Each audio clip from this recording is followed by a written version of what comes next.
حالات و مناسبات میں ایک واقعہ تلخ گزشتہ ہفتے جو مری میں رونما ہوا، بہت سارے خواتین اور مرد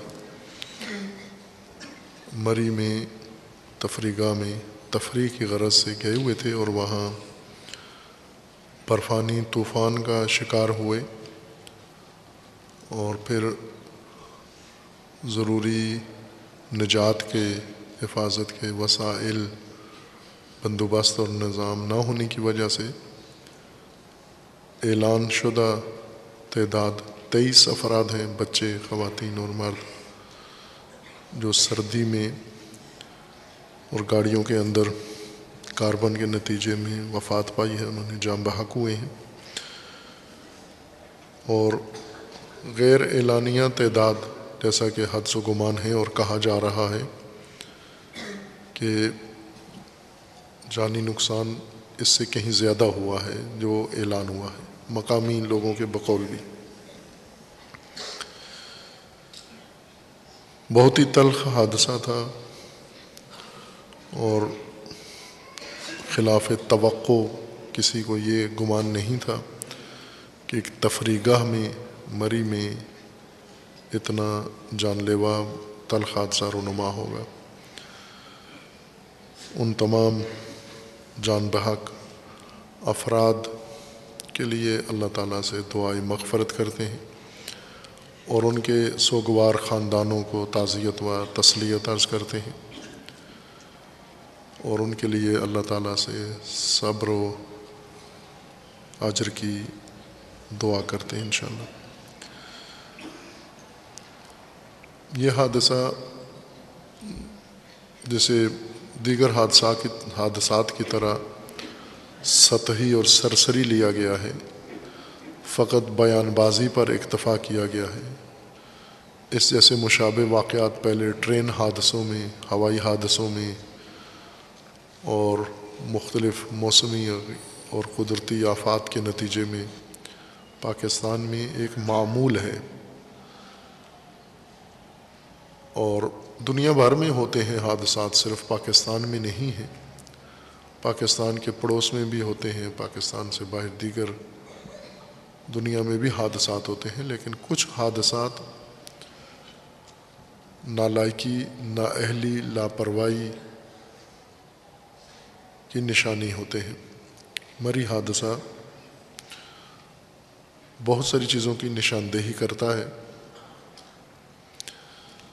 ایک یہ کہ خوب یہ اللہ تعالیٰ کی خصوصی نعمتوں میں سے ہے کہ پاکستان جغرافیہ کے لحاظ سے ایک بہت ہی منفرد اور متنوع جغرافیہ رکھتا ہے۔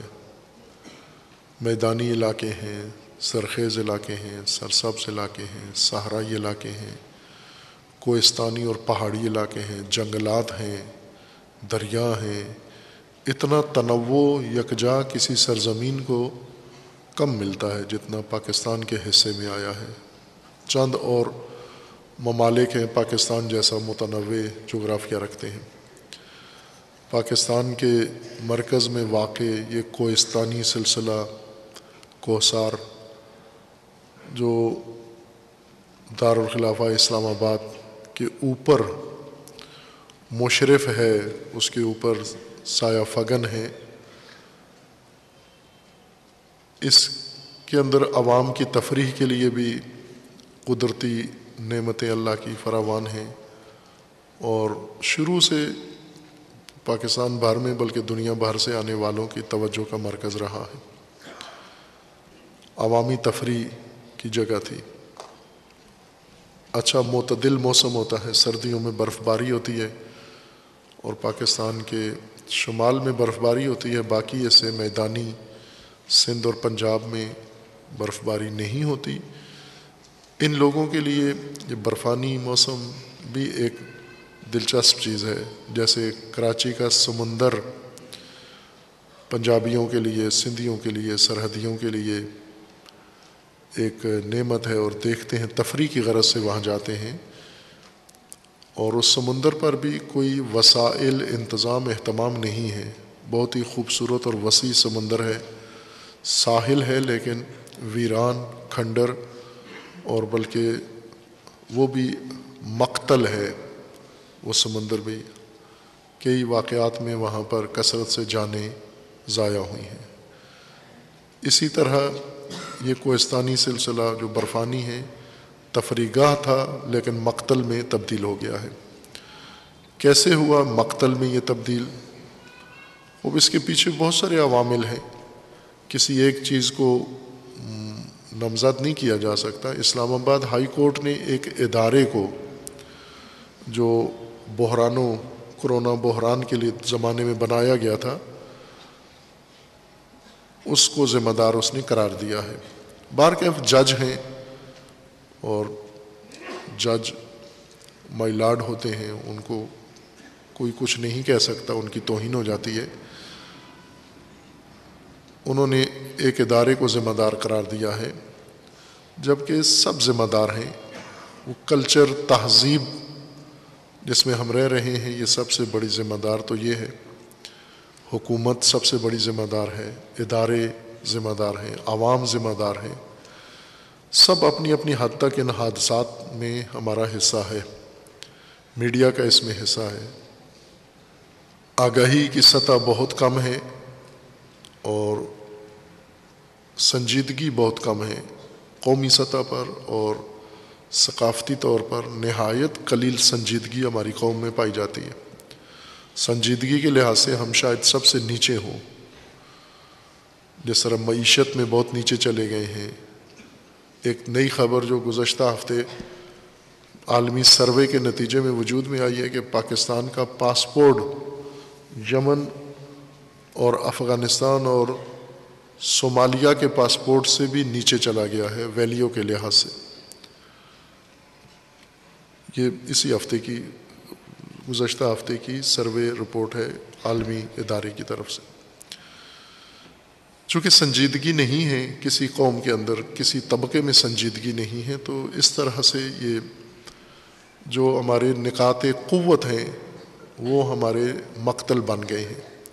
یعنی جہاں پر ہم اپنی قوم کے لیے اور باہر ملکوں کے لیے بہت ہی جاذبہ پیدا کر کے اور درآمد وہاں سے حاصل کر سکتے تھے، اور ملکی شہرت اور ملکی وقار کی جگہیں جو تھیں وہ ہمارے لیے بدنامی کی جگہیں بن گئی ہیں۔ مری کوہستان بہت ہی نادر چیز ہے، اسلام آباد کے ساتھ جڑا ہوا، اس طرف اس کی کشمیر ہے اور اس طرف پاکستان ہے۔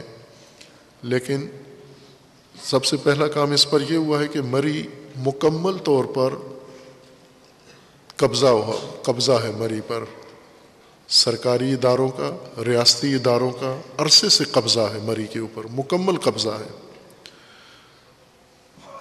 اب یہ خود بتائیں گے سروے کر کے کہ مری کے کتنے حصے پر کس کا قبضہ ہے۔ عوامی تفریح گاہ پر مافیا کا قبضہ ہے، اداروں کا قبضہ ہے، سرکاری اداروں کا قبضہ ہے، ریاستی اداروں کا قبضہ ہے، اور سرمایہ داروں کا قبضہ ہے۔ ساری زمینیں انہوں نے خرید کے اپنے ریسٹ ہاؤس، اپنے ہوٹل، اپنے تفریح گاہیں، اپنی عیاشی کی جگہیں بنائی ہوئی ہیں، اور عوام جب اس تفریح گاہ کی طرف جاتے ہیں، عوام کے لیے سہولتیں صفر ہیں۔ گاڑی پارک کرنے کی جگہ نہیں ہے، گاڑی کھڑی کرنے کی جگہ نہیں ہے، کوئی مہذب طریقہ بیٹھنے کا خواتین کے لیے نہیں ہے۔ چونکہ سب پہ قبضہ ہے، جب پورا سلسلہ کوہستان پورا قبضے میں ہے، یہ کوہسار، تو عوام فقط جاتے ہیں ذلیل ہونے کے لیے، تحقیر ہونے کے لیے۔ اور اس حادثے سے پہلے سے کئی سالوں سے مری خبروں میں ہے، اور خبروں میں یہ ہے کہ مری کے اندر مقامی لوگ بھی اور جو وہاں پر مافیا ہے، ٹرانسپورٹ مافیا ہے، ٹیکسی مافیا ہے، پارکنگ مافیا ہے، ہوٹلنگ مافیا ہے، انہوں نے لوگوں کے جو بے حرمتی کی ہے، جو توہین کی ہے، جو ان کی حالت کی ہوئی ہے، کبھی کبھار یہ خبروں میں آ جاتا ہے، عموماً نہیں آتا۔ آپ جائیں تو تجربہ کریں گے آپ، جو حتاکی ہوتی ہے، بے حرمتی عورتوں کے ساتھ ہوتی ہے، مہنگائی اور لوٹ مار ہے، ایک جگہ گاڑی اگر روکے آپ تو وہیں کئی طبقات آ جائیں گے پیسے لینے کے لیے کہ یہاں پیسے ہیں، پارکنگ کے پیسے دیں. اور یہ عذاب لوگوں پر عرصے سے بنا ہوا تھا، کسی نے اس کی طرف توجہ نہیں کی، اور مری کے تمام عوامی سہولت کی جگہوں پر قبضے کر کے بیٹھ گئے ہیں. جب عوام گئے ہیں تو اس حادثے کا شکار ہوئے ہیں، اور یہ علامت ہے کہ تکرار ہوگا یہ، چونکہ یہ قبضے چھڑائے گا کوئی بھی نہیں اور عوام کے لیے وہاں کوئی سہولت نہیں ہوگی. مناسب یہ ہے کہ عوام کے لیے مری کو بند کر دیں، ممنوع علاقہ قرار دیں کہ مری چونکہ مختص ہے مافیا کے ساتھ، اداروں کے ساتھ، سرمایہ داروں کے ساتھ، عوام وہاں ذلیل ہونے نہ جائیں، عوام وہاں تحقیر کے لیے نہ جائیں، عوام وہاں موت کے لیے نہ جائیں، عوام تفریح کہیں اور کر لیں اور اس مقتل کی طرف نہ جائیں. اگر یہی حکومت اور یہی نظام رہا تو دیگر علاقے، شمالی علاقے، مری تو ایک معمولی سی ایک جھلک ہے اس قدرتی خوبصورتی کی جو اللہ نے پاکستان کو دی ہے. اصل حسن خوبصورتی جو اللہ کی نعمتیں ہیں وہ شمال میں ہیں، کوہستان اور کوہستان سے آگے گلگت بلتستان میں ہیں، کشمیر کے بعض علاقوں میں ہیں، جو وہاں پر جو شاہکار ہیں حسین ترین، وہاں پر بھی کوئی بندوبست نہیں ہے، بلکہ دھڑا دھڑ زمینوں پہ قبضے ہو رہے ہیں اور دوڑ لگی ہوئی ہے. آخر کار جنہوں نے قبضے کیے ہوئے ہیں، ہوٹل بنائے ہوئے ہیں، اب انہیں گاہک تو چاہیے، گاہک عوام ہے، عوام کے لیے سہولتیں نہیں ہیں، صرف لوٹنے کے لیے انہیں بلا لیتے ہیں اور انہیں ابتدائی سہولتیں بھی نہیں دیتے. حادثے کے دوران بھی افسوسناک واقعات ہوئے ہیں، بیان بازی بہت ہوئی ہے، ہر طبقے نے جہاں بیٹھا ہوا تھا کو بیان داغ دیا ہے کہ مری کے مدرسے کھول دیے جائیں، مری کے مسجدیں کھول دی جائیں، مری کے، یہ کسی نے بیان نہیں دیا کہ مری کے ریسٹ ہاؤس کھول دیں آپ.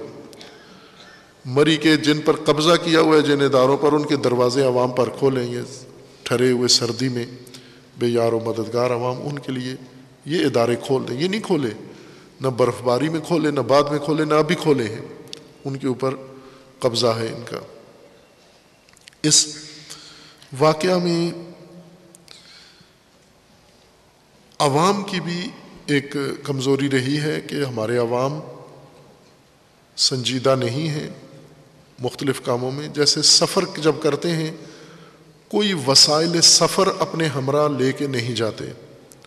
یہی مری میں جو کثرت سے نفری گئی ہے وہاں پر انہوں نے اپنے پاس سفر کا تفریح کا کوئی وسیلہ رکھا ہوا نہیں تھا. یہ ہوٹلوں کے بھروسے پر گئے ہیں کہ برف دیکھیں گے، کباب کھائیں گے وہاں پر اور وہاں دن گزار کے آ جائیں گے. جب برفانی علاقوں میں جاتے ہیں یا میدانی علاقوں میں جاتے ہیں یا صحرائی علاقوں میں جاتے ہیں، دور دراز علاقوں میں جاتے ہیں تو گاڑیاں آپ کی، یہ شعور ابتدائی کامن شعور ہے، یہ تو ہر ایک کے اندر ہونا چاہیے. ہر فرد جو بھی یہ سفر کرتا ہے اس کے پاس، جیسے اگر ٹرین سے کراچی جاتے ہیں آپ لاہور سے، تو آپ کے پاس کراچی پہنچنے تک کے وسائل تو ہونے چاہیے، اتنا انتظام تو کر کے جائیں آپ کے وہاں پہنچ جائیں آپ. لیکن مری گئے ہیں، گرم کپڑے بھی نہیں ہیں ان کے پاس، برف دیکھنے جا رہے ہیں گرم کپڑوں کے بغیر، کاٹن کے سوٹ پہنے ہوئے بچے، ایک ایک قمیض کے اندر بچے، جرابوں کے بغیر جوتے، بچے سر ننگے، بچے سردی کے اندر اس طوفان میں لے کے چلے گئے ہیں. آگاہی ہونی چاہیے کہ اگر ہم کسی ایسے علاقے میں جاتے ہیں تو اس موسم کے مطابق تیاری کر کے جائیں.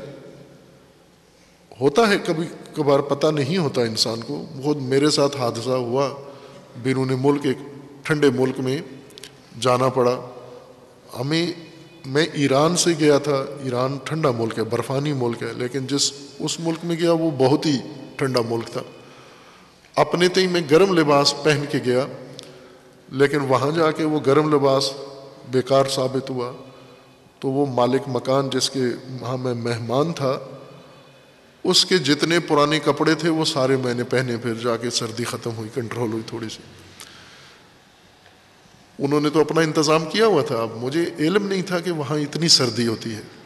پہلے انسان سوچ کے جائے کہ کہاں جا رہے ہیں ہم، گرمی میں جا رہے ہیں، گرم علاقوں میں پانی لے کے جائیں. اگر ایسے علاقے میں جا رہے ہیں جیسے ابھی موٹر ویز بنی ہیں، ان موٹر ویز کے اوپر نہ کوئی پیٹرول پمپ ہے نہ واش روم ہے، ابھی چند ایک بنائے انہوں نے، لیکن شاید 5-6 گھنٹے کی ڈرائیونگ کے اندر کوئی سہولت موجود نہیں ہے. لوگوں کو موٹر وے سے باہر نکل کے دیہاتوں میں جا کر واش روم استعمال کرنا ہوتا ہے. انتظام سہولت نہیں ہے، خود بھی ساتھ سہولت لے کے نہیں جاتے. بچوں کے کھانے کے لیے اب یہ فیملیز جو بچے وفات پا گئے ہیں، جاں بحق ہوئے ہیں، کھانے کے لیے ان کے پاس کچھ بھی نہیں تھا، بسکٹ تک نہیں تھے، پانی کی بوتلیں ساتھ نہیں تھیں ان کے پاس. تو یہ ایک عوامی آگاہی کی کمی ہے. جن ملکوں میں برف پڑتی ہے، سردیوں کے آمد پر وہاں پر خصوصی احکامات اور قوانین نافذ ہو جاتے ہیں. چونکہ زیادہ طالب علمی ہمیں ایران میں گزری، ٹھنڈا علاقہ ہے، وہاں اکتوبر میں یہ قوانین نافذ ہو جاتے ہیں. اکتوبر میں ساری تیاریاں ہو جاتی ہیں، اسکواڈ بن جاتے ہیں. برفانی علاقوں میں جانے کے لیے گاڑیاں، کمزور گاڑیاں روک لی جاتی ہیں. ان گاڑیوں کے ٹائر، ویل کے چین، زنجیریں ہوتی ہیں، وہ لے کے جائیں گاڑی میں. اتنے ٹائم کا کھانا یا اتنے ٹائم کے لیے کمبل انتظام آپ کے پاس ہونا چاہیے کہ اگر طوفان آ جاتا ہے، پھنس جاتے ہیں آپ، تو مدد آنے تک آپ وہاں اپنے آپ کو سنبھال سکیں. یہ جو ہلاکتیں ہوئی ہیں ان میں ایک بڑا عامل یہ ہوا ہے کہ گاڑیوں میں بیٹھے ہیں، باہر برف پڑ رہی ہے، گاڑیوں کے ہیٹر آن ہیں. جب تک برف تھوڑی تھی، سائلنسر کے ذریعے ہیٹر کی کاربن باہر جاتی رہی ہے گاڑی سے، لیکن جب برف کی سطح بلند ہوئی ہے، گاڑیوں کے سائلنسر بند ہو گئے ہیں، اور وہ کاربن بہت ہی خطرناک گیس ہے. کوئلہ جلانے سے کاربن پیدا ہوتی ہے، پٹرول جلانے سے کاربن پیدا ہوتی ہے. کسی بھی بند جگہ پر یہ چیزیں مت جلائیں، ان سے ہیٹ کم پیدا ہوتی ہے، ہلاکت والی گیس زیادہ پیدا ہوتی ہے. کاربن مونو آکسائڈ تباہ کن، ہلاک کرنے والی موت ہے. پہلے سلا دیتی ہے، اس طرح سے ملائم گیس ہے، جب پیدا ہوتی ہے تو آہستہ آہستہ آپ کو نیند آنا شروع ہو جاتی ہے، آپ سو جاتے ہیں اور اسی وقت ختم زندگی. اور یہی ہوا ان سب کے ساتھ. سردی سے نہیں مرے، کاربن سے مرے ہیں، چونکہ گاڑیوں کے شیشے بند تھے، ہیٹر آن تھے اور گیس اندر جمع ہو گئی ہے. یہ عوامی آگاہی بہت کم ہے، چونکہ کوئی ادارہ اپنے آپ کو ذمہ دار نہیں سمجھتا کہ عوام کو آگاہی دے. برفانی موسم میں ٹریفک پولیس اور اسلام آباد پولیس، مری پولیس، ان کو باقاعدہ رکھنا چاہیے کہ کتنی گنجائش ہے مری میں جانے کی یا تفریح گاہوں میں، کتنی گنجائش ہے، اتنی گنجائش کے ساتھ لوگ جائیں، وہ نکلیں پھر دوسرے جائیں. اور جو جا رہے ہیں ان کو چیک ہو کہ ان کی گاڑیاں، ان کے وسائل، ان کے پاس ضروریات کی چیزیں بے قدر کافی موجود ہیں. اگر یہ سب کچھ ہے تو انہیں الاؤ کریں ایسی جگہوں پر جانا، لیکن ایسا کوئی انتظام نہیں تھا. موسم اتنا شدید موسم ہے تو محکمہ موسمیات کو وارننگ دینی چاہیے اور حکومت کو محکمہ موسمیات کے مطابق ضوابط کرنے چاہیے، لیکن سب غفلت میں رہے، اپنے اپنے چکروں میں اور عیاشیوں میں رہے. کسی کو کوئی پرواہ نہیں تھی، نہ جو لوگ گئے ہیں نہ انہیں کوئی پرواہ تھی، نہ دیکھنے انتظامیہ کو. جب موت، ہلاکتیں ہوئی ہیں تو اب فریادیں شروع ہو گئیں، بیان بازی شروع ہو گئی، کمیٹیاں بنانی شروع ہوئیں فلاں. اور ظاہر ہے یہ سب ایک خانہ پوری ہے، اس کے بعد معمول پہ حالات آ جائیں گے، بھول جائیں گے. کچھ معاوضہ ان متاثرہ خاندانوں کو دے دیں گے، چیک جو کیش نہیں ہوں گے، پھر اس کے بعد معمول پہ اگلے حادثے کی انتظار میں بیٹھ جائیں گے. بہرکیف یہ مجموعی طور پر عوامل تھے. حادثے سے پہلے وزیر اطلاعات جو فواد چودھری صاحب ہیں، مزیدار وزیر ہیں، کبھی اپنی حکومت کے خلاف ہی بولنا شروع کر دیتے ہیں، کسی طرف ان کا رخ ہو جائے وہ اس کے خلاف شروع ہو جاتے ہیں بولتے ہوئے. اس حادثے سے پہلے، ایک دن پہلے، انہوں نے یہ حکومت کی کامیابی اور لوگوں کی حکومت پر اظہار رضایت کی دلیل کے طور پر انہوں نے یہ بیان داغا تھا کہ مری میں 1,00,000 گاڑیاں جا چکی ہیں لوگوں کی.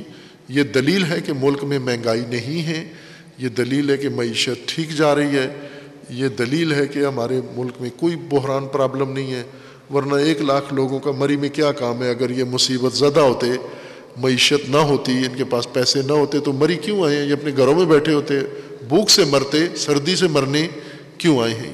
یہ انہوں نے بیان دیا، اور قدرت کو ان کا یہ بیان اور یہ جگ ہنسائی، یعنی لوگوں کے زخموں پر نمک چھڑکنا پسند نہیں آیا، اور حکومت کے لیے یہ بہت بڑا حادثہ، یہ ایک ننگ ہے، لیکن اس حکومت نے یہ ننگ اپنے ذمہ لی نہیں ہے، بلکہ لوگوں کو ہی ذمہ دار قرار دیا ہے کہ ان کی وجہ سے یہ حادثہ رونما ہوا ہے۔ بہرکیف بہت ہی افسوسناک واقعہ تھا، اور خداوند تعالیٰ محفوظ رکھے سب کو اس قسم کے تلخ حادثات اور واقعات سے۔